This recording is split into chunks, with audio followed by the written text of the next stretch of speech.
Nabu at tinawag na cheater si Daniel Padilla ng ilang fans sa Asia Artist Awards 2023. Yan at iba pang highlights ng AAA sa report ni MJ Marfori. Hot topic na naman online si Daniel Padilla. Nabu kasi si DJ ng ilang fans kagabi sa Asia Artist Awards 2023. Anyong.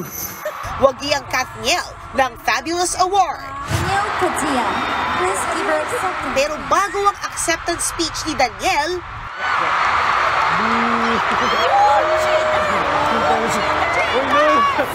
hindi lang yan.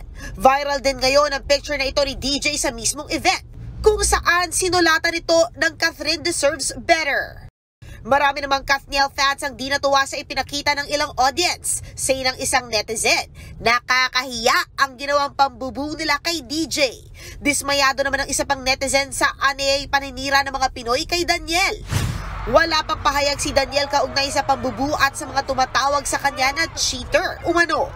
Speaking of AAA, pinag-uusapan din ang panalong speech ni Momshi Melay Cantiveros para sa kanyang Best Actor Award. If someone question why I have award, don't worry, I question too. But because I just received award all of my life from my mother and father every time they're angry to me. Pati tuloy ang ilang K-pop idols natawa sa tinawag ng fans na kanal humor ni Momshi Melay. Kabilang dyan si Stray Kids member Bang Chan. Isa rin sa mga highlight ng event ang pag-host ni Ryan Bang na di rin napigilang magpaka-fanboy. Sobrang gwapo. Grabe. Lahat ng heart gusto mo. Take your time.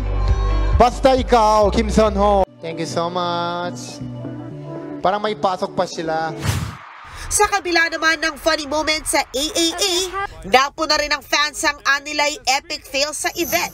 Gaya nangyaring ito sa New Jeans na nag-malfunction ang moving platform at muntik pang madisgrasya ang members. Pati ang table na ito ng New Jeans, biglang natumba.